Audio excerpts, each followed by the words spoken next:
Thank you very much, Professor Abdul Basit, for your kind introduction. As you see, I'm going to talk about extending voluntary diabetes caring services by the IDF associations to peripheral areas in different countries.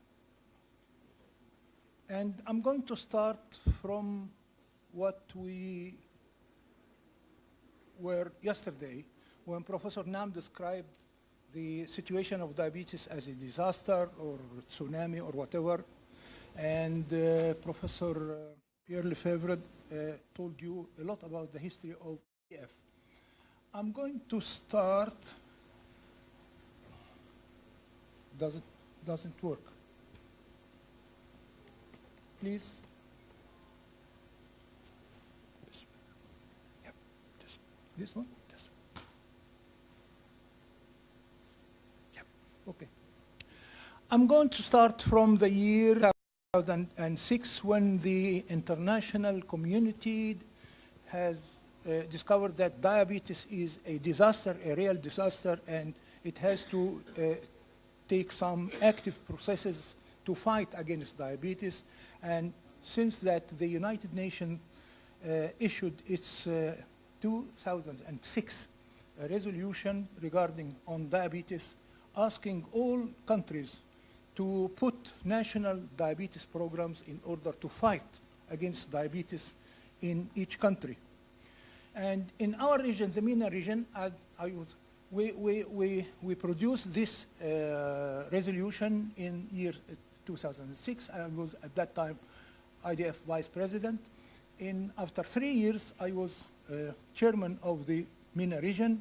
And in 2009, we in the region decided to adapt these recommendations of the United Nations into regional rules, and from regional rules into national rules in the form of national diabetes programs.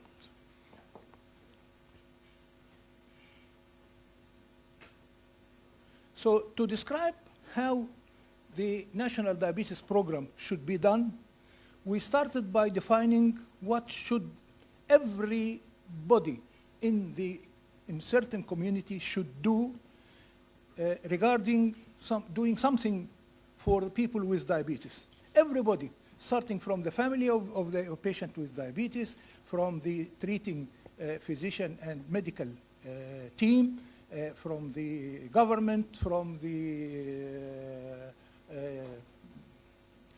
media, everybody in a country should take part. And even from outside the country, the WHO and IDF should do something. So these are the community around the patient in the same country or the same community, and everybody else should do. Everybody should do something. What the family should do, what the physician should do, and what they should not do. So we described in detail what should be done. And during this planning of the national diabetes programs, we realized that there may be some difficulties in executing these plans. And among these difficulties were three. The economic difficulties when there is poor financial resources in a certain country, especially if there is high prevalence of diabetes. Also, social problems in the form of illiteracy, misconceptions, adverse habits, and so on. But this is what I concentrate now. We expected that some demographic problems, like if there is an extensive area in the community or the country with poor communications to the remote areas, especially with big populations. So we realized that after 10 years of starting this national diabetes program in the different countries of the region, we decided to make an assessment to evaluate how far we have done our duties towards the people with diabetes in our countries, and to make a organized evaluation about what we have done. And among the results of these assessments, I'm going to stress certain points.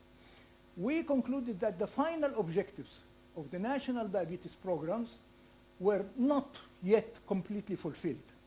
And we decided or we came to the conclusion that the responsibility for this shortage falls on both the national communities and the poor performance of the IDF member associations, poor performance of us, the member associations. And that the provision of diabetes caring services is still less adequate to the peripheral and remote areas. So we decided, this is what I'm going to tell you, the story of it now. We decided in the Egyptian Diabetes Association to do something in the remote areas in our country. And we decided to take Siwa. Siwa is a oasis in the western desert. It's far away from Alexandria, the biggest city near it, Alexandria. 300 kilometers and 300 kilometers, so it's far away. It's in the periphery near Libya. It's a peripheral remote area. So we expected that the health services in this remote area, as expected, should be less than adequate. So we decided to go to this community, which is traditionally a Bedouin community. Since many years, it was just like that. Although Siwa itself, as a town within the big oasis, was a little better than this. But this is the situation where the diabetes should be. And we then sent a team of experts, of high experts, diabetologists, and a very qualified, highly qualified nurse, and volunteers, young volunteers, medical students, in the form of a convoy to this peripheral area in oasis to see what we can do. And we decided two objectives.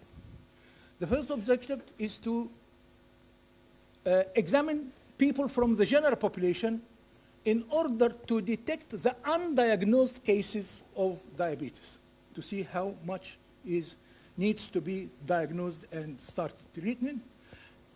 But the second objective was to meet people with diabetes.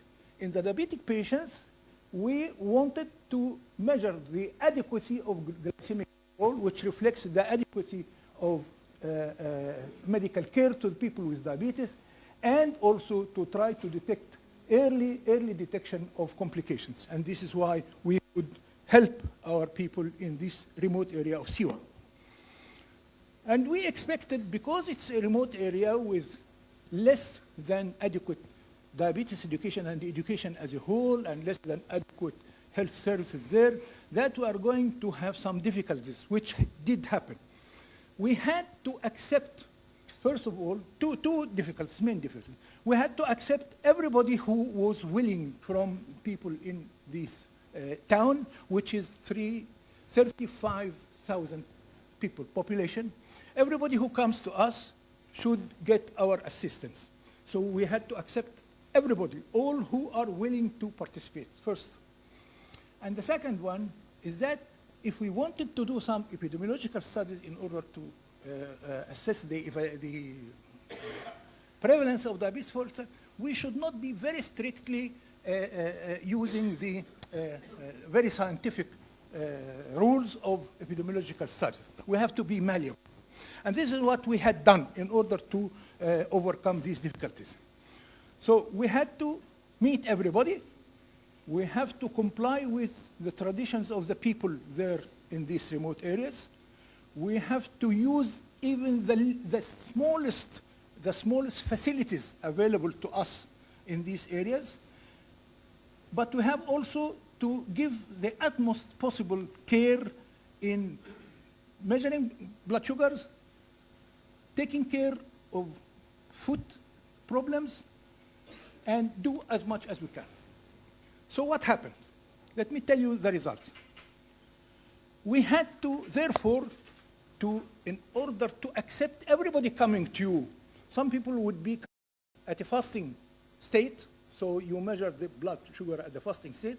Some others may be coming at the 2 hours postprandial state, and then you can use the